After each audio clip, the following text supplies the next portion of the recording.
Hallelujah, price lord.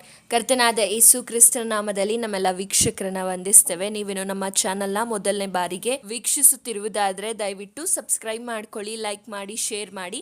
ನಿಮ್ಮ ಪ್ರಾರ್ಥನಾ ಮನವಿಯನ್ನು ನಮಗೆ ಕಮೆಂಟ್ ಸೆಷನ್ ಮೂಲಕ ತಿಳಿಸಬಹುದು. ನಿಮಗೆ ಕೌನ್ಸಿಲಿಂಗ್ ಬೇಕಾದಲ್ಲಿ ಕೆಳಗೆ ಕೊಟ್ಟಿರುವ ವಾಟ್ಸಾಪ್ ನಂಬರ್ಗೆ ಸಂಪರ್ಕಿಸಬಹುದಾಗಿದೆ. ದಯಮಾಡಿ ಕೌನ್ಸಿಲಿಂಗಿಗೆ ಬರುವಂತಹ ಸಹೋದರ ಸಹೋದರಿಯರಲ್ಲಿ ಒಂದು ವಿನಂತಿ ಏನೆಂದರೆ, ನೀವು ನಮಗೆ ಕಾಂಟ್ಯಾಕ್ಟ್ ಮಾಡಿ ನಿಮ್ಮ ಹೆಸರು, ನಿಮ್ಮ ಸ್ಥಳ, ನಿಮ್ಮ ಸಮಸ್ಯೆನ ಹೇಳಿದಾಗ ನಾವು ಪ್ರಾರ್ಥನೆ ಮಾಡಿ ಮತ್ತು ನಿಮಗೆ ಯಾವ ಸಮಯದಲ್ಲಿ ಕೌನ್ಸಿಲಿಂಗ್ ಬೇಕು ಆ ಸಮಯದಲ್ಲಿ ನೀವು ತೆಗೆದುಕೊಂಡ ಸಮಯಕ್ಕೆ ಅನೇಕರು ಏನು ಮಾಡ್ತೀರಾ, ಸಮಯ ತೆಗೆದುಕೊಳ್ತೀರಾ, ಆದರೆ ಆ ಸಮಯಕ್ಕೆ ಕರೆ ಮಾಡೋದಿಲ್ಲ, ಆದರೆ ಬೇರೆ ಸಮಯದಲ್ಲಿ ಕರೆ ಮಾಡ್ತೀರಾ. ಉದಾಹರಣೆಯಾಗಿ ಪ್ರಾರ್ಥನೆ ನಡೆಸುವಂಥ ಸಮಯದಲ್ಲಿ ಅಥವಾ ನಾವು ಬೇರೆ ಕಡೆ ಕೆಲಸ ಮಾಡುವ ಸಮಯದಲ್ಲಿ ನೀವು ಕರೆ ಮಾಡ್ತೀರಾ, ಆಗ ಕರೆಗಳನ್ನು ಸ್ವೀಕರಿಸಲು ಸಾಧ್ಯವಾಗೋದಿಲ್ಲ. ಆದ ಕಾರಣ ನೀವು ಯಾವ ಸಮಯನ ತೆಗೆದುಕೊಂಡಿರ್ತೀರಾ ಆ ಸಮಯವನ್ನು ನೀವು ದಯಮಾಡಿ ಪಾಲಿಸಿ. ಆ ಸಮಯಕ್ಕೆ ಕರೆ ಮಾಡಿದರೆ ನಾವು ನಿಮ್ಮ ಬಳಿ ಮಾತನಾಡ್ಬೋದು. ಸೊ ದಯವಿಟ್ಟು ನೀವು ಸಹಕರಿಸ್ರಿ ಅಂತ ನಾನು ನಿಮ್ಮಲ್ಲಿ ಕೇಳ್ಕೊಳ್ತೇನೆ. ಇವತ್ತಿನ ಸಂದೇಶ ಭಾಗ ನಾವು ನೋಡುವುದಾದರೆ, ಇವತ್ತಿನ ನಮ್ಮ ಸಂದೇಶ ಭಾಗ ಯಾವುದಾಗಿದೆ ಅಂದರೆ, ಪ್ರಾರ್ಥನೆಯನ್ನ ಮುಂಜಾವನೆ, ಮಧ್ಯಾಹ್ನ, ಸಂಜೆ ಅಂದರೆ ಹಗಲಿರುಳು ಎಲ್ಲ ಸಮಯದಲ್ಲೂ, ಮುಂಜಾನೆಯಲ್ಲೂ, ಮಧ್ಯಾಹ್ನದಲ್ಲೂ ಹಾಗೂ ರಾತ್ರಿಯ ಸಮಯದಲ್ಲೂ, ಸಂಜೆಯ ಸಮಯದಲ್ಲೂ, ನಾವು ಎಲ್ಲ ಸಮಯಗಳಲ್ಲೂ ಪ್ರಾರ್ಥನೆಯನ್ನು ಮಾಡಬೇಕು. ಯಾಕೆ ಪ್ರಾರ್ಥನೆಯನ್ನು ಮಾಡಬೇಕು? ನೋಡಿ, ಅನೇಕರು ಹೇಳ್ತಾರೆ ಪ್ರಾರ್ಥನೆ ಮಾಡಿ ಮಾಡಿ ಸಾಕಾಯಿತು, ನನ್ನ ಜೀವನದಲ್ಲಿ ಬದಲಾವಣೆ ಇಲ್ಲ. ನಾನು ನಿಮಗೆ ಅನೇಕ ಸಲ ಹೇಳಿದ್ದೇನೆ, ನೀವು ಪ್ರಾರ್ಥನೆ ಮಾಡಿದರೆ ಸಾಕಾಗೋದಿಲ್ಲ, ನಿಮ್ಮಲ್ಲಿ ನಂಬಿಕೆ ಇರಬೇಕು. ಚಿಕ್ಕ ಚಿಕ್ಕ ವಿಷಯಗಳಲ್ಲಿ ನೀವು ನಂಬಿಗಸ್ತರಾಗಿರಬೇಕು. ನಿಮ್ಮಲ್ಲಿ ನಂಬಿಕೆಯೂ ಇರಬೇಕು, ನಂಬಿಗಸ್ತರಾಗೂ ಇರಬೇಕು. ನಾವು ಸತ್ಯವೇದದಲ್ಲಿ ಅನೇಕ ಉದಾಹರಣೆಗಳನ್ನು ಕಾಣ್ತೇವೆ. ಚಿಕ್ಕ ಚಿಕ್ಕ ವಿಷಯಗಳಲ್ಲಿ ದೇವರ ಮೇಲೆ ಆಧಾರಗೊಂಡವರು, ಚಿಕ್ಕ ಚಿಕ್ಕ ವಿಷಯಗಳಲ್ಲಿ ದೇವರಲ್ಲಿ ನಂಬಿಗಸ್ತರಾಗಿದ್ದವರು. ಯಥಾರ್ಥತ್ವ ಇರಬೇಕು. ಸುಮ್ಮನೆ ಪ್ರಾರ್ಥನೆ ಮಾಡ್ತೀನಿ ಅಂತ ಹೇಳಿ ಪ್ರಾರ್ಥನೆ ಮಾಡಿ ಮತ್ತೆ ನೋಡಿದ್ರೆ ಅದು ನಿಮ್ಮಲ್ಲಿ ಕ್ಷಮಿಸದೇ ಇರೋ ಗುಣ, ನಿಮ್ಮಲ್ಲಿ ಕೋಪ, ಮತ್ಸರ, ದ್ವೇಷ ಇವುಗಳನ್ನು ಇಟ್ಕೊಂಡು ನೀವು ಪ್ರಾರ್ಥನೆ ಮಾಡಿ ಮತ್ತೆ ದೇವರಿಂದ ಉತ್ತರವನ್ನ ನಿರೀಕ್ಷಿಸಿದ್ರೆ ನಿಮಗೆ ಖಂಡಿತ ಉತ್ತರ ಸಿಗೋದಿಲ್ಲ. ಹಾಗಾಗಿ ನೀವು ಪ್ರಾರ್ಥಿಸುವಾಗ ದಯಮಾಡಿ ನಿಮ್ಮನ್ನು ನೀವು ಪರೀಕ್ಷೆ ಮಾಡಿಕೊಳ್ಳಿ. ಎಲ್ಲಿ ನನ್ನಲ್ಲಿ ಏನು ತಪ್ಪಿದೆ, ನಾನು ಏನು ಸರಿಪಡಿಸ್ಕೊಳ್ಬೇಕು, ನಾನೇನು ಬಿಡಬೇಕು, ನಾನು ಎಲ್ಲಿ ಸಾಯಬೇಕು, ನಾನು ಎಲ್ಲಿ ಶುದ್ಧವಾಗಬೇಕು ಅನ್ನೋದನ್ನು ಮೊದಲು ನಿಮ್ಮನ್ನು ನೀವು ಪರೀಕ್ಷಿಸಿಕೊಳ್ಬೇಕು. ಇಲ್ಲವಾದರೆ ನೀವು ಎಷ್ಟೇ ಪ್ರಾರ್ಥನೆ ಮಾಡಿದ್ರು, ಎಷ್ಟೇ ಉಪವಾಸ ಮಾಡಿದ್ರು ಏನೂ ಪ್ರಯೋಜನ ಇಲ್ಲ. ನಿನ್ನಲ್ಲಿ ಬದಲಾವಣೆ ಇಲ್ಲದೆ ನೀನು ಪ್ರಾರ್ಥನೆ ಮಾಡಿದ್ರೆ ಏನೂ ಪ್ರಯೋಜನ ಇಲ್ಲ. ನೀನು ರಕ್ಷಣೆ ಹೊಂದಿಯೂ ಏನೂ ಪ್ರಯೋಜನ ಇಲ್ಲ. ಅನೇಕ ಸಲ ನಾವು ಹೇಳ್ತೇವೆ, ತುಂಬ ಪ್ರಾರ್ಥನೆ ಮಾಡ್ತೇವೆ, ಆದರೆ ಚಿಕ್ಕ ಪುಟ್ಟ ಸಮಸ್ಯೆಗಳು ಬರುವಾಗ ನಂಬಿಕೆ ಕಳ್ಕೊಂಡು ಟೆನ್ಷನ್ ಮಾಡ್ಕೊಳ್ತೇವೆ, ದೇವ್ರ ಮೇಲೆ ಆಧಾರಗೊಳ್ಳೋದಿಲ್ಲ. ಅವರೇ ಆ ಸಮಸ್ಯೆಯನ್ನು ಪರಿಹಾರ ಮಾಡುವ ಹಾಗೆ ಟೆನ್ಷನ್ಗಳನ್ನು ತೆಗೆದುಕೊಂಡು ಅನಾರೋಗ್ಯಕ್ಕೆ ಒಳಗಾಗ್ತಾರೆ. ಪ್ರೀತಿಯ ಸಹೋದರ ಸಹೋದರಿಯೇ, ನೀನು ಪ್ರಾರ್ಥನೆ ಮಾಡುವಾಗ ನೀನು ಏನೆಂದು ದೇವರ ಸಮ್ಮುಖಕ್ಕೆ ಬರಬೇಕಂದ್ರೆ, ಹೌದು, ನಾನು ಮಾಡುತ್ತಿರುವ ವಿಷಯಕ್ಕೆ ನನ್ನ ದೇವರು ನನಗೆ ಜಯ ಕೊಡ್ತಾರೆ, ದೇವರ ಚಿತ್ತವಿದ್ರೆ ಈ ಕಾರ್ಯ ನೆರವೇರುತ್ತೆ ಅಂತ ನಾವೇನು ಮಾಡಬೇಕು? ನಂಬಿಕೆ ಇಟ್ಕೊಳ್ಬೇಕು. ಸುಮ್ಮನೆ ಬಾಯಿ ಮಾತಲ್ಲಿ ವಾಕ್ಯಗಳು ಹೇಳಿದ್ರೆ ಪ್ರಯೋಜನ ಇಲ್ಲ. ಸೈತಾನನಿಗೂ ವಾಕ್ಯ ಗೊತ್ತು, ನಮಗೂ ಅವನಿಗೂ ಏನು ವ್ಯತ್ಯಾಸ ಇದೆ ಹಾಗಾದರೆ? ಅವನಿಗೂ ಗೊತ್ತು ದೇವರೇ ನಿಜವಾದ ದೇವರು ಅಂತ, ಯೇಸು ಸ್ವಾಮಿನೇ ನಿಜವಾದ ದೇವರಂತ ಅವನಿಗೂ ಗೊತ್ತು, ಆದರೆ ನಮಗೂ ಗೊತ್ತು. ಆದರೆ ನಾವು ಅದನ್ನು ಕ್ರಿಯೆಯಲ್ಲಿ ಮಾಡಿ ತೋರಿಸ್ಬೇಕು. ನಮ್ಮ ಕ್ರಿಯೆಗಳಲ್ಲಿ ನಂಬಿಕೆ ಇರಬೇಕು. ಸುಮ್ಮನೆ ನಮಗೂ ವಾಕ್ಯ ಗೊತ್ತು, ನಮಗೂ ಸ್ಕ್ರಿಪ್ಚರ್ ಎಲ್ಲ ಚೆನ್ನಾಗಿ ಗೊತ್ತು, ಎಲ್ಲ ಬೈಬಲ್ ಇರೋ ಎಲ್ಲ ವಾಕ್ಯ ಗೊತ್ತು, ಆದರೆ ನಿನ್ನ ಜೀವಿತದಲ್ಲೇ ಅದಿಲ್ಲ ಅಂದರೆ ಏನೂ ಪ್ರಯೋಜನ ಇಲ್ಲ. ಯಾಕೆ ನಾನು ಇದನ್ನು ಹೇಳ್ತಾ ಇದ್ದೇನೆ ಅಂದರೆ, ಅನೇಕರು ಕಮೆಂಟ್ ಮಾಡ್ತಾರೆ, ಅನೇಕರು ಪ್ರಾರ್ಥನೆಯಲ್ಲಿ ಕೌನ್ಸಿಲಿಂಗ್ಗಳಲ್ಲಿ ಹೇಳ್ತಾರೆ, ಪ್ರಾರ್ಥನೆ ಮಾಡಿ ಮಾಡಿ ಸಾಕಾಯಿತು, ದೇವ್ರ ಮೇಲೆ ನನಗೆ ಕೋಪ ಬಂದಿದೆ. ಈ ಮಾತುಗಳನ್ನೆಲ್ಲ ನೀವು ಆಡಬಾರ್ದು. ಯಾಕಂದರೆ ದೇವ್ರ ವಾಕ್ಯ ಹೇಳ್ತದೆ ಯೋಬನ ಪುಸ್ತಕದಲ್ಲಿ, ಸರ್ವಶಕ್ತನು ಕೆಟ್ಟದ್ದನ್ನು ಮಾಡ್ತಾನೆಂಬ ಭಾವನೆಯೂ ನಮ್ಮಲ್ಲಿ ಮೂಡಬಾರ್ದು. ಈ ಮಾತುಗಳನ್ನು ದಯವಿಟ್ಟು ಯಾರು ಕೂಡ ನನಗೆ ಕಮೆಂಟಲ್ಲಾಗಲಿ ಅಥವಾ ಕೌನ್ಸಿಲಿಂಗ್ಗಳಲ್ಲಾಗಲಿ ಕಳಿಸಬೇಡಿ. ಯಾಕೆಂದರೆ ದೇವ್ರು ಯಾವತ್ತೂ ನಿಮಗೆ ಮೋಸ ಮಾಡೋದಿಲ್ಲ. ಇಂತಹ ಮಾತುಗಳನ್ನು ಆಡೋದ್ರಿಂದ ದೇವರ ಮನಸ್ಸಿಗೆ ನೀವು ನೋವನ್ನು ಉಂಟು ಮಾಡ್ತಾ ಇದ್ದೀರಾ. ಹಾಗಾದರೆ ಪ್ರಾರ್ಥಿಸುವಾಗ ನಿಮ್ಮಲ್ಲಿ ಮೊದಲು ಇರಬೇಕಾಗಿರುವಂಥದ್ದು ನಂಬಿಕೆ, ಎರಡನೇದು ಯಥಾರ್ಥತ್ವ ಇರಬೇಕು. ನಿಮ್ಮನ್ನು ನೀವು ಅಕಸ್ಮಾತ್ ನೀವೊಂದು ತಪ್ಪು ಮಾಡಿದರೂ ಕೂಡ ಅದನ್ನು ದೇವ್ರ ಮುಂದೆ ಒಪ್ಪಿಕೊಳ್ಳದೆ, ಆ ತಪ್ಪನ್ನು ನೀವು ಸಮರ್ಥಿಸಿಕೊಳ್ಳುತ್ತಾ ದೇವರ ಮುಂದೆ ನಿಮ್ಮನ್ನು ನೀವು ತಗ್ಗಿಸಿಕೊಳ್ಳದೆ ಪ್ರಾರ್ಥನೆ ಮಾಡುವುದಾದರೆ ಅಂಥ ಪ್ರಾರ್ಥನೆಗಳು ಕೇಳಲ್ಪಡೋದಿಲ್ಲ. ದಯಮಾಡಿ ಭಕ್ತಿಹೀನನ ಪ್ರಾರ್ಥನೆಯು ಕೇಳಲ್ಪಡುವುದಿಲ್ಲ. ಧರ್ಮೋಪದೇಶಕ್ಕೆ ಕಿವಿಗೊಡದವನು ಮಾಡುವ ದೇವ ಪ್ರಾರ್ಥನೆಯು ಅಸಹ್ಯವಾಗಿದೆ ಅಂತ ವಾಕ್ಯ ಹೇಳುತ್ತದೆ. ಹಾಗಿರುವಾಗ ನಾವು ಹೇಗೆ ಪ್ರಾರ್ಥನೆ ಮಾಡಬೇಕು? ನೀನು ಎಲ್ಲ ಸಮಯದಲ್ಲಿ ಪ್ರಾರ್ಥನೆ ಮಾಡಿ. ಯಾವ ಸಮಯದಲ್ಲಿ ನೀನು ಯಾವ ಪರಿಸ್ಥಿತಿಯಲ್ಲಿ ಆಗಿದ್ರೂ ಕೂಡ, ನೀನು ಎಂತಹ ಪರಿಸ್ಥಿತಿ, ಕಠಿಣ ಪರಿಸ್ಥಿತಿ ಆಗಿರ್ಬೋದು, ಹಾಸಿಗೆಯ ಮೇಲಿರುವಂಥ ಪರಿಸ್ಥಿತಿಗಳಾಗಿರ್ಬೋದು, ನೀನು ಎಲ್ಲ ಸಮಯದಲ್ಲೂ ದೇವ್ರನ್ನ ಪ್ರಾರ್ಥನೆ ಮಾಡ್ಬೋದು. ನಿನ್ನ ಮನಸ್ಸನ್ನು ದೇವ್ರು ನೋಡೋದು. ನೀನು ಯಾವ ಪರಿಸ್ಥಿತಿಯಲ್ಲಿ ಇದೆಯಲ್ಲ, ನಿನ್ನ ಮನಸ್ಸು ಹೇಗಿದೆ, ದೇವರ ಮುಂದೆ ನಿನ್ನ ಮನಸ್ಸು, ನೀನು ಹೇಗೆ ಜೀವಿಸ್ತಾ ಇದೆಯಾ ಅಂತ ದೇವರು ನೋಡ್ತಾರೆ. ದಯಮಾಡಿ ನೀವು ಪ್ರಾರ್ಥನೆಯನ್ನ ಮಾಡಿ. ಇನ್ನೂ ಕೆಲವರು ಇರ್ತಾರೆ ಪ್ರಾರ್ಥನೆಯನ್ನೇ ಮಾಡೋದಿಲ್ಲ. ಕೆಲವರು ಪ್ರಾರ್ಥನೆ ಮಾಡಿ ನಂತರ ಅವರು ದೂರುಗಳನ್ನು ಹೇಳ್ತಾರೆ. ಇನ್ನು ಕೆಲವರು ಪ್ರಾರ್ಥನೆಯನ್ನೇ ಮಾಡೋದಿಲ್ಲ. ಸೊ ದಯಮಾಡಿ ಪ್ರಾರ್ಥನೆಯನ್ನ ಮಾಡಿ. ಪ್ರಾರ್ಥನೆಯನ್ನ ಹೇಗೆ ಮಾಡಬೇಕು? ಹಗಲಿರುಳು ನಾವು ಪ್ರಾರ್ಥಿಸಬೇಕು. ಪ್ರಾರ್ಥನೆ ಅಂದರೆ ನಾವು ದೇವರೊಟ್ಟಿಗೆ ಮಾತನಾಡುವುದು. ದೇವರೊಟ್ಟಿಗೆ ನಮ್ಮ ಕಷ್ಟ ಮಾತ್ರ ಹೇಳ್ಕೊಳ್ಳೋದಲ್ಲ, ನಮ್ಮ ಸಂತೋಷದಲ್ಲೂ ನಾವು ಆತನನ್ನು ಸ್ತುತಿಸಬೇಕು, ಆತನನ್ನು ಆರಾಧಿಸಬೇಕು, ಆತನನ್ನು ನಾವು ಕೊಂಡಾಡುವವರಾಗಿರಬೇಕು, ಆತನ ನಾಮವನ್ನು ಪ್ರಖ್ಯಾತಿಪಡಿಸುವವರಾಗಿರಬೇಕು, ಆತನಿಗಾಗಿ ಸಾಕ್ಷಿಯುಳ್ಳವರಾಗಿ ಜೀವಿಸುವವರಾಗಿರಬೇಕು, ಆತನನ್ನು ಅನೇಕರು ನಮ್ಮಲ್ಲಿ ಕಾಣುವವರಾಗಿರಬೇಕು. ನಾವು ಹೇಗೆ ಜೀವಿಸ್ತಾ ಇದ್ದೀವಿ? ಆರಂಭದಲ್ಲಿ ಇದ್ದಂತಹ ಭಕ್ತಿ, ಆರಂಭದಲ್ಲಿ ಇದ್ದಂತಹ ಪ್ರಾರ್ಥನಾ ಜೀವಿತ, ಆರಂಭದಲ್ಲಿ ಇದ್ದಂತಹ ವಾಕ್ಯದ ಮೇಲಿನ ಆಸಕ್ತಿ ಈಗ ಯಾಕೆ ನಿಮ್ಮಲ್ಲಿ ಕಡಿಮೆ ಆಗ್ತಾ ಬರ್ತಾ ಇದೆ? ನೀವು ಪ್ರಾರ್ಥನೆ ಮಾಡಬೇಕು, ಎಡಬಿಡದೆ ಪ್ರಾರ್ಥನೆ ಮಾಡಬೇಕು. ಕೀರ್ತನೆಗಳು 55ನೇ ಅಧ್ಯಾಯ 16-17ನೇ ವಚನದಲ್ಲಿ ಹೀಗೆ ಬರೆಯಲ್ಪಟ್ಟಿದೆ: ನಾನಂತೂ ದೇವರಾದ ಯೆಹೋವನಿಗೆ ಮೊರೆ ಇಡುವೆನು, ಆತನು ನನ್ನನ್ನು ರಕ್ಷಿಸುವನು. ತ್ರಿಕಾಲದಲ್ಲಿಯೂ ಹಂಬಲಿಸುತ್ತಾ ಮೊರೆ ಇಡುವೆನು, ಆತನು ಹೇಗೂ ನನ್ನ ಮೊರೆಯನ್ನ ಕೇಳಿ. ನನ್ನ ವಿರೋಧಿಗಳು ಅನೇಕರಿದ್ದರೂ ಅವರು ನನ್ನನ್ನು ಮುಟ್ಟದಂತೆ ಸುರಕ್ಷಿತವಾಗಿಡುವನು. ಇಲ್ಲಿ ಭಕ್ತನಾದಂಥ ದಾವೀದನು ಹೀಗೆ ಬರೆಯಲ್ಪಡ್ತಾ ಇದ್ದಾನೆ: ನಾನಂತೂ ಯೆಹೋವನಿಗೆ ಮೊರೆ ಇಡುವೆನು, ಆತನು ನನ್ನನ್ನು ರಕ್ಷಿಸುವನು ಎಂದು. ನೀವು ಯಾರಿಗೆ ಮೊರೆ ಇಡ್ತಾ ಇದ್ದೀರಾ? ಕಷ್ಟ ಬರುವಾಗ, ದುಃಖ ಬರುವಾಗ, ಪ್ರಯಾಸಗಳು ಬರುವಾಗ, ಶೋಧನೆಗಳಲ್ಲಿ ಹಾದು ಹೋಗುವಾಗ, ಕೆಲಸದ ಸ್ಥಳಗಳಲ್ಲಿ ಅಥವಾ ನೀವಿರುವಂಥ ಸ್ಥಳಗಳಲ್ಲಿ, ನಿಮ್ಮ ಕುಟುಂಬಗಳಲ್ಲಿ ನಿಮ್ಮ ಮೇಲೆ ಇಲ್ಲ ಸಲ್ಲದ ಅಪಮಾನಗಳು, ಅವಮಾನಗಳು ಬರುವಾಗ, ಅಥವಾ ಕಠಿಣವಾದ ಪರಿಸ್ಥಿತಿಯಲ್ಲಿ ಹಾದು ಹೋಗುವಾಗ, ಇಕ್ಕಟ್ಟಾದ ಮಾರ್ಗದಲ್ಲಿ, ಇಕ್ಕಟ್ಟಾದಂತಹ ಪರಿಸ್ಥಿತಿಯಲ್ಲಿ ಹಾದು ಹೋಗುವಾಗ ನೀವು ಯಾರನ್ನ ಮೊರೆ ಇಡ್ತಾ ಇದ್ದೀರಾ? ಅನೇಕರು ನೆನೆಸ್ಕೊಳ್ತಾರೆ, ನನಗೆ ತುಂಬ ಹಣ ಇದೆ, ಏನೇ ಕಷ್ಟ ಬಂದರೂ ಕೂಡ ನನಗೆ ಅದನ್ನು ಪರಿಹರಿಸುವ ಶಕ್ತಿ ಇದೆ ಅಂತ ಅನೇಕರು ತಿಳಿದುಕೊಳ್ಳಬಹುದು. ಇನ್ನು ಕೆಲವರು ತಿಳ್ಕೊಳ್ಬೋದು, ನಾನು ತುಂಬ ಜ್ಞಾನಿ, ನಾನು ತುಂಬ ಓದಿದ್ದೇನೆ, ನಾನು ಯಾರಿಗೂ ಮೊರೆ ಇಡುವ ಅವಶ್ಯಕತೆ ಇಲ್ಲ, ನನಗೆ ಜ್ಞಾನ ಇದೆ, ನಾನು ಯಾರನ್ನು ಮೊರೆ ಇಡುವ ಅವಶ್ಯಕತೆ ಇಲ್ಲ, ನನಗೆಲ್ಲ ಗೊತ್ತಿದೆ, ನಾನು ಏನು ಬೇಕಿದ್ರೂ ಮಾಡ್ಬೋದು, ನನಗೆ ಜನಬಲ ಇದೆ, ನನಗೆ ಹಣ ಬಲ ಇದೆ, ನನಗೆ ಆ ವ್ಯಕ್ತಿ ಗೊತ್ತು, ಈ ವ್ಯಕ್ತಿ ಗೊತ್ತು ಅಂತ ಕಷ್ಟಗಳು ಬರುವಾಗ ದೇವರನ್ನ ಮೊರೆ ಇಡುವುದನ್ನು ಬಿಟ್ಟು, ದೇವರ ಬಳಿ ಮೊಣಕಾಲೂರುವುದನ್ನು ಬಿಟ್ಟು ಅನೇಕರು ಮನುಷ್ಯರನ್ನ ಹುಡುಕ್ತಾರೆ. ಮನುಷ್ಯರನ್ನ ತನ್ನ ಬಳಿ ಇರುವಂತಹ ಐಶ್ವರ್ಯದ ಮೇಲೆ, ಕೆಲವರು ರಥಬಲಗಳಲ್ಲಿ, ಅಶ್ವಬಲಗಳಲ್ಲಿ ಹೆಚ್ಚಳ ಪಡ್ತಾ ಇದ್ದಾರೆ. ಇವತ್ತು ನೀವು ರಥಬಲದಲ್ಲಿ, ಅಶ್ವಬಲದಲ್ಲಿ ಹೆಚ್ಚಳ ಪಡುತ್ತಾ ಇರುವುದಾದರೆ ನೀವು ನಿಮ್ಮ ಜೀವಿತದಲ್ಲಿ ಸೋಲನ್ನ ಕಾಣುವುದು ನಿಶ್ಚಯ. ದೇವರನ್ನ ಹುಡುಕಬೇಕು, ದೇವರನ್ನ ಪ್ರಾರ್ಥಿಸಬೇಕು, ದೇವರನ್ನ ನೀವು ಆಧಾರವಾಗಿಟ್ಟುಕೊಳ್ಳಬೇಕು. ಇಲ್ಲವಾದರೆ ನಿಮ್ಮ ಜೀವಿತದಲ್ಲಿ ಸಮಸ್ಯೆಗಳೇ, ಬರೀ ಟೆನ್ಷನ್, ಬರೀ ಚಿಂತೆ, ಬರೀ ಕಣ್ಣೀರು, ವೇದನೆ, ಸಮಸ್ಯೆ ಇವೇ ಇರುತ್ತದೆ. ಯಾವಾಗ ನೀನು ದೇವರ ಮೇಲೆ ಆಧಾರವಾಗಿರ್ತೀಯ, ನೀನು ಪ್ರವಾಹ ಬಂದರೂ ಕೂಡ ಅದರಲ್ಲಿ ನಿಶ್ಚಿಂತೆಯಾಗಿ ಮಲಗಿಕೊಂಡಿರ್ತೀಯ. ನಾವು ಕಾಣ್ತೇವೆ, ಯೇಸು ಸ್ವಾಮಿ ಶಿಷ್ಯರೊಟ್ಟಿಗೆ ದೋಣಿಯಲ್ಲಿ ಪ್ರಯಾಣ ಮಾಡುವಾಗ ಅಲೆಗಳು ಹಾಗೂ ಅಲ್ಲಿ ಅನೇಕ ಸ್ಟ್ರೋಮ್ಗಳು ಬರುವಾಗ ಯೇಸು ಸ್ವಾಮಿಯಲ್ಲಿ ನಿದ್ರೆಯನ್ನ ಮಾಡ್ತಾ ಇದ್ರು. ಸೆರೆಮನೆಯಲ್ಲಿ ಹಾಕಲ್ಪಟ್ಟಂತ ಪೇತ್ರನು ಸಹ ನಿದ್ರೆಯನ್ನ ಮಾಡ್ತಾ ಇದ್ದಾನೆ. ನಾವ್ಯಾರಾದ್ರೂ ಸೆರೆಮನೆಯಲ್ಲಿ ಇದ್ರೆ ಆ ಥರ ಆಪಾದನೆ ಬಂದು ಪೇತ್ರನ ಹಾಗೆ ನಾವು ಸೆರೆಮನೆಯಲ್ಲಿ ಬಿದ್ದಿದ್ರೆ ನಾವು ಖಂಡಿತವಾಗ್ಲೂ ನಿದ್ರೆ ಮಾಡ್ತಾ ಇರಲಿಲ್ಲ. ಬರೀ ಟೆನ್ಷನ್ ಮಾಡಿಕೊಂಡು, ಕಣ್ಣೀರು ಹಾಕುತ್ತಾ, ಬೇರೆಯವರನ್ನ ನಿಂದಿಸುತ್ತಾ, ಬೇರೆಯವರನ್ನ ಅಪಮಾನ ಪಡಿಸುತ್ತಾ, ದೂಷಿಸುತ್ತಾ ಇರ್ತಾ ಇದ್ವಿ ಮತ್ತು ದೇವರನ್ನ ದೂಷಿಸ್ತಾ ಇರ್ತಾ ಇದ್ರು ಅನೇಕರು. ಆದರೆ ಪೇತ್ರನು, ಆತನು ಆಯಾಗಿ ಅಲ್ಲಿ ನಿದ್ರೆಯನ್ನ ಮಾಡ್ತಾ ಇದ್ದಾನೆ. ನಿದ್ರೆನ ಮಾಡೋ ಸಮಯದಲ್ಲಿ ದೇವದೂತನು ತಟ್ಟಿ ಎಬ್ಬಿಸ್ತಾ ಇದ್ದಾನೆ. ಇವತ್ತು ನಿಮ್ಮ ಸಮಸ್ಯೆಗಳಲ್ಲಿ ನೀವು ನಿಶ್ಚಿಂತೆಯಿಂದ ಇರಬೇಕಂದ್ರೆ ನೀವು ದೇವರಿಗೆ ಮೊರೆ ಇಡಬೇಕು. ಯಾವ ಸಮಯದಲ್ಲಿ? ತ್ರಿಕಾಲದಲ್ಲಿ ಹಂಬಲಿಸುತ್ತಾ, ತ್ರಿಕಾಲದಲ್ಲಿಯೂ ಅಂದರೆ ಮೂರು ಕಾಲಗಳಲ್ಲಿ ಅಂದರೆ ಮೂರು ಸಮಯಗಳಲ್ಲೂ ಕೂಡ ನಾನೇನು ಮಾಡ್ತಾ ಇದ್ದೆ, ಎಲ್ಲ ಸಮಯದಲ್ಲೂ ದೇವರನ್ನ ಅಂಬಲಿಸುತ್ತಾ ನಾನೇನು ಮಾಡ್ತಾ ಇದ್ದೆ, ಮೊರೆ ಇಡುವೆನು. ಇವತ್ತು ನೀವು ಯಾರನ್ನ ಅಂಬಲಿಸ್ತಾ ಇದ್ದೀರಾ? ಅನೇಕರನ್ನ ಅಂಬಲಿಸ್ತಾ ಇರ್ಬೋದು.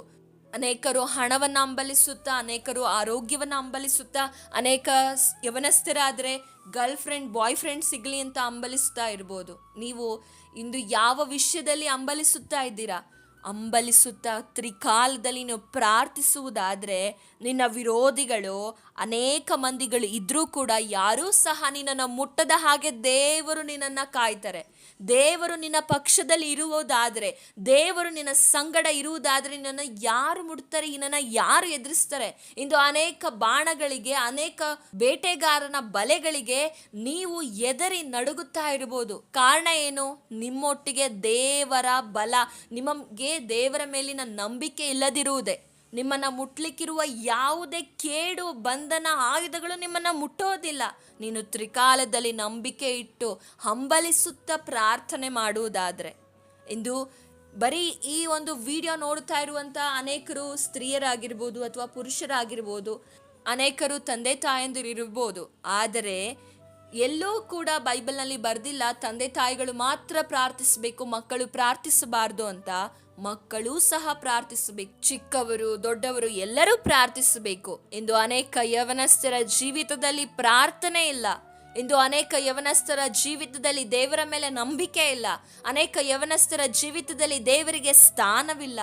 ದಯಮಾಡಿ ಪ್ರೀತಿಯ ಯವನಸ್ಥರೇ, ದಯಮಾಡಿ ನೀವು ಪ್ರತಿನಿತ್ಯವೂ ಪ್ರಾರ್ಥನೆಯನ್ನು ಮಾಡಬೇಕು. ನಿಮ್ಮ ಜೀವಿತದಲ್ಲಿ ನೀವು ಫಲಭರಿತವಾದ ಜೀವಿತ ನಡೆಸಬೇಕಂದ್ರೆ, ನಿಮಗೆ ನಿತ್ಯವಾದ ಸಮಾಧಾನ, ಶಾಂತಿ ಬೇಕಂದ್ರೆ, ನೀವು ತಂದೆ ತಾಯಿಗಳಿಗೆ ಒಳ್ಳೆ ಮಕ್ಕಳಾಗಬೇಕಂದ್ರೆ, ದೇವರನ್ನ ಮೆಚ್ಚಿಸುವ ಜೀವಿತ ನಡೆಸಬೇಕಂದ್ರೆ, ನೀವು ಪ್ರತಿನಿತ್ಯವೂ ದೇವರೊಟ್ಟಿಗೆ ಸಂಬಂಧವನ್ನು ಇಟ್ಟುಕೊಳ್ಳಬೇಕು. ನೀವು ನಿಮ್ಗಿಷ್ಟ ಬರುವಂಥ ಫ್ರೆಂಡ್ಸ್ಗಳ ಜೊತೆ ಹೊರಗಡೆ ಹೋಗ್ತೀರಾ, ಅವ್ರ ಜೊತೆ ಪಾರ್ಟಿಗಳನ್ನು ಮಾಡ್ತೀರಾ, ಅಥವಾ ನಿಮಗೆ ಸುಮ್ಮನೆ ಬೇಡದೇ ಇರುವಂಥ ವಿಷಯಗಳನ್ನು ಫೇಸ್ಬುಕ್ಕಲ್ಲಿ, ವಾಟ್ಸಪ್ಗಳಲ್ಲಿ ನೋಡ್ತೀರಾ. ಅದು ನಿಮಗೆ ಪ್ರಾರ್ಥನೆ ಮಾಡಲು ಸಮಯ ಇಲ್ವಾ? ದೇವರೊಟ್ಟಿಗೆ ಸಮಯ ಕಳೀರಿ. ನಿಮ್ಮ ಸೃಷ್ಟಿಕರ್ತನೊಟ್ಟಿಗೆ ಸಮಯ ಕಳೀರಿ. ನಿಮ್ಮ ಆತ್ಮಕ್ಕೆ ತಂದೆ ಆಗಿರೋ ಒಟ್ಟಿಗೆ ಸಮಯವನ್ನು ಕಳೀರಿ. ಇಂದು ಅನೇಕರು ಸಿನಿಮಾ, ಟಿವಿ ಅಂತ ಬೇರೆ ಬೇರೆ ವಿಷಯಗಳಲ್ಲಿ ಸಮಯವನ್ನು ಕಳೀತಾ ಇದ್ದಾರೆ. ಮನೆಯಲ್ಲಿರುವಂಥ ಸ್ತ್ರೀಯರು ಬೆಳಗಿನ ಸಂಜೆವರೆಗೂ ಮನೆಯಲ್ಲೇ ಇರ್ತಾರೆ, ಆದರೆ ಪ್ರಾರ್ಥನೆಗಳನ್ನು ಮಾಡೋದಿಲ್ಲ. ಅವರಿವರ ಮನೆ ಸುದ್ದಿಗಳನ್ನು ಮಾತನಾಡುತ್ತಾ, ಚಾಡಿಗಳನ್ನು ಹೇಳುತ್ತಾ, ಸಿನಿಮಾ, ಟಿವಿ, ಸೀರಿಯಲ್ಗಳ ಬಗ್ಗೆ ಮಾತನಾಡುತ್ತಾ ಸಮಯವನ್ನು ಸುಮ್ಮನೆ ವ್ಯರ್ಥವನ್ನು ಮಾಡ್ತಾ ಇದ್ದಾರೆ. ಪ್ರೀತಿಯ ಸಹೋದರ ಸಹೋದರಿ, ಇದು ಕಡೆಯ ದಿವಸವಾಗಿದೆ. ಸತ್ಯವೇದ ಹೇಳುತ್ತದೆ, ಇದು ಕಡೆಯ ದಿವಸವಾಗಿದೆ.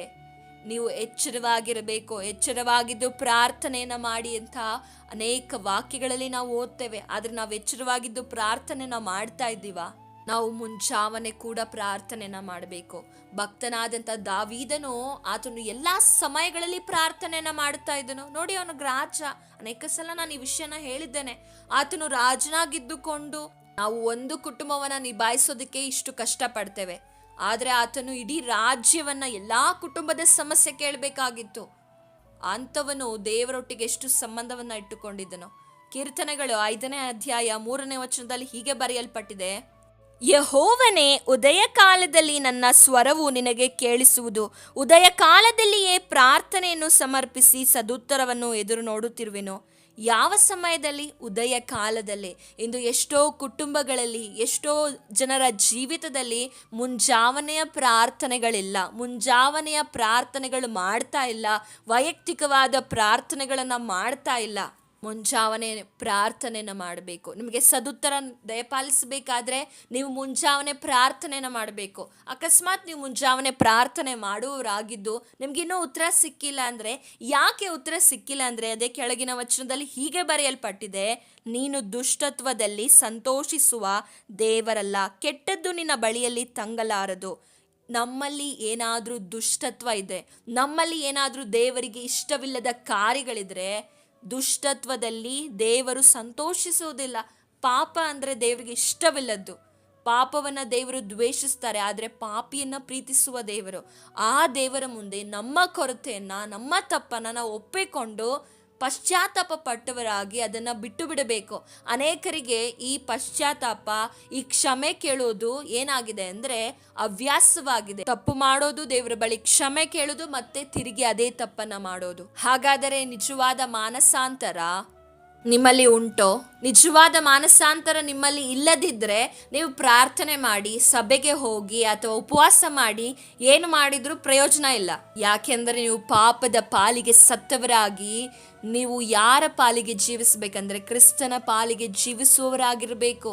ಇನ್ನು ಜೀವಿಸುವುದು ನಾವಲ್ಲ, ನಮ್ಮಲ್ಲಿ ಕ್ರಿಸ್ತನು ಜೀವಿಸಬೇಕು. ಇಂದು ನಿಮ್ಮಲ್ಲಿ ಕ್ರಿಸ್ತನು ಜೀವಿಸ್ತಾ ಇದ್ದಾನೋ ಅಥವಾ ಸೈತಾನನು ಜೀವಿಸ್ತಾ ಇದ್ದಾನೋ ನಿಮ್ಮನ್ನು ನೀವೇ ಪರೀಕ್ಷೆ ಮಾಡಿಕೊಳ್ಳಿ. ಕ್ರಿಸ್ತನು ನಿಮ್ಮಲ್ಲಿ ಜೀವಿಸುವುದಾದರೆ ಪ್ರೀತಿ, ಸಂತೋಷ, ಸಮಾಧಾನ, ತ್ಯಾಗ, ಕ್ಷಮಿಸುವ ಗುಣ, ದೀರ್ಘಶಾಂತಿ ಇವೆಲ್ಲ ನಿಮ್ಮ ಗುಣಗಳಲ್ಲಿ ಇರ್ತದೆ. ಕ್ರಿಸ್ತನ ಗುಣ ನಿಮ್ಮಲ್ಲೇ ಇರ್ತದೆ. ನಾವು ಬೆಳಗ್ಗೆ ಕೆಲಸಕ್ಕೆ ಹೋದಾಗ ಒಬ್ಬನಿಗೆ ಮೋಸ ಮಾಡಿ ಸಂಜೆ ಬಂದು ಪ್ರಾರ್ಥನೆನ ಮಾಡಿದರೆ ಏನು ಪ್ರಯೋಜನ ಇರ್ತದೆ? ದೇವರು ಹೇಗೆ ನಿನ್ನ ಪ್ರಾರ್ಥನೆನ ಕೇಳ್ತಾರೆ? ದುಷ್ಟ ಕಾರ್ಯಗಳಲ್ಲಿ, ದುಷ್ಟತ್ವದಲ್ಲಿ ದೇವರು ಸಂತೋಷಿಸುವುದಿಲ್ಲ. ಎಚ್ಚರವಾಗಿರ್ರಿ. ನೀವು ಮಾಡುವ ವ್ಯವಹಾರಗಳಲ್ಲಿ, ನೀವು ಒಡನಾಡುವಂಥ ಜನರ ಸಂಗಡ ಹೊಟ್ಟೆ ಕಿಚ್ಚು, ಮತ್ಸರ, ಕ್ರೋಧ, ಕೋಪ, ಅಸೂಯೆ ಇವುಗಳನ್ನು ಇಟ್ಟುಕೊಂಡು ಹೇಗೆ ಪ್ರಾರ್ಥನೆ ಮಾಡ್ತೀರಾ? ಬೈಗುಳ, ಕೆಟ್ಟ ಮಾತು, ದುಷ್ಟ ಕಾರ್ಯಗಳು, ಪಾಪಿಷ್ಟ ಕಾರ್ಯಗಳಲ್ಲಿ ಮಾಡ್ತಾ ಪ್ರಾರ್ಥನೆ ಮಾಡಿ ಮಾಡಿ ನನಗೆ ಸಾಕಾಯಿತು ಅಂತ ಹೇಳ್ತಿರಲ್ಲ, ಹೇಗೆ ದೇವರು ಉತ್ತರ ಕೊಡ್ತಾರೆ? 2 ದೋಣಿಯಲ್ಲಿ ನೀವು ಪ್ರಯಾಣ ಮಾಡಿಕೊಂಡು ನಾನು ಸೇರಬೇಕಾದ ಸ್ಥಳ ಸಿಕ್ಕಿಲ್ಲ ಅಂದ್ರೆ ಹೇಗೆ ಸಿಗ್ತದೆ? ನೀನು 1 ದೋಣಿ ಪ್ರಯಾಣ ಮಾಡಿದ್ರೆ ಮಾತ್ರ ನೀನು ಸೇರಬೇಕಾದ ಸ್ಥಳಕ್ಕೆ ನೀನು ಸೇರ್ಲಿಕ್ಕೆ ಸಾಧ್ಯ. 2 ದೋಣಿಗಳಲ್ಲಿ ನೀನು ಪ್ರಯಾಣಿಸಿದ್ರೆ ನೀನು ಸೇರಬೇಕಾದ ಸ್ಥಳಕ್ಕೆ ಸೇರ್ಲಿಕ್ಕೆ ಸಾಧ್ಯವಿಲ್ಲ. ನೀನು ಇಲ್ಲ ಸೈತಾನನ ಮಗನಾಗಿ ಜೀವಿಸಬೇಕು, ಇಲ್ಲ ದೇವರ ಮಗನಾಗಿ ಜೀವಿಸಬೇಕು. ಇಲ್ಲ ನನಗೆ 2 ಬೇಕಂದ್ರೆ ಸಾಧ್ಯವಿಲ್ಲ. ಯಾಕೆಂದ್ರೆ ದೇವರ ವಾಕ್ಯ ಹೇಳ್ತಾರೆ, ಇಬ್ಬರು ಯಜಮಾನರನ್ನ ಸೇವಿಸಲು ಸಾಧ್ಯವಿಲ್ಲ. ಒಬ್ಬನನ್ನ ದ್ವೇಷಿಸಿ ಇನ್ನೊಬ್ಬರನ್ನ ಸೇವಿಸಬೇಕು ಅಂದ್ರೆ ಪ್ರೀತಿಸಬೇಕು, ಇನ್ನೊಬ್ಬನನ್ನ ದ್ವೇಷಿಸಿ ಇನ್ನೊಬ್ಬರನ್ನ ಪ್ರೀತಿಸಬೇಕು. ನನಗೆ 2 ಬೇಕೆಂದ್ರೆ ಇದು ಸಾಧ್ಯವಾಗದ ಮಾತು. ಪ್ರೀತಿಯ ಸಹೋದರ ಸಹೋದರಿಯೇ, ದೇವರು ನಮ್ಮ ಮೇಲೆ ಎಷ್ಟೋ ಅಧಿಕವಾದ ಪ್ರೀತಿಯನ್ನು ಇಟ್ಟು ತನ್ನ ಒಬ್ಬನೇ ಮಗನನ್ನು ನಮಗೆ ಕಳಿಸಿಕೊಟ್ಟಿದ್ದಾನೆ. ಆತನ ಮಕ್ಕಳಾಗಿರುವ ನಾವು ಕಣ್ಣೀರಿನಲ್ಲಿ, ಕಷ್ಟದಲ್ಲಿ, ವೇದನೆಯಲ್ಲಿ ಯಾವಾಗಲೂ ಇರಬೇಕಂತ ದೇವರು ಬಯಸೋದಿಲ್ಲ. ನೀವು ಎತ್ತಂಥ ಮಕ್ಕಳು ಕಷ್ಟದಲ್ಲಿದ್ದರೆ, ಸಂಕಟ ಪಡ್ತಾ ಇದ್ರೆ ನೀವು ಸುಮ್ಮನೆ ಇರ್ತೀರಾ?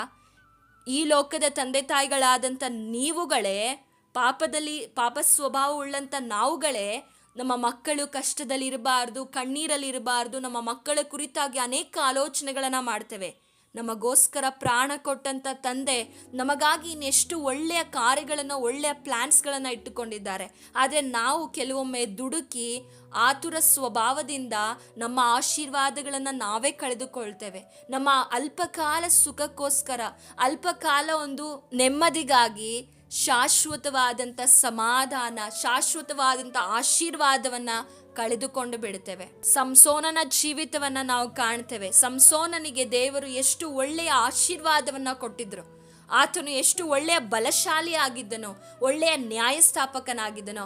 ಆದರೆ ಆತನ ಸ್ವಲ್ಪ ಕಾಲ ಸುಖಕ್ಕೋಸ್ಕರ, ಆತನ ಸ್ವಲ್ಪ ಕಾಲ ಆಶೆಗೋಸ್ಕರ ಅವನು ದೇವರು ತನ್ನ ಮೇಲಿಟ್ಟಿದ್ದಂತಹ ಆ ಆಶೀರ್ವಾದವನ್ನು, ಆ ಒಳ್ಳೆಯ ಪ್ಲ್ಯಾನ್ಸ್ಗಳನ್ನು ನಾಶ ಮಾಡಿಕೊಂಡನು.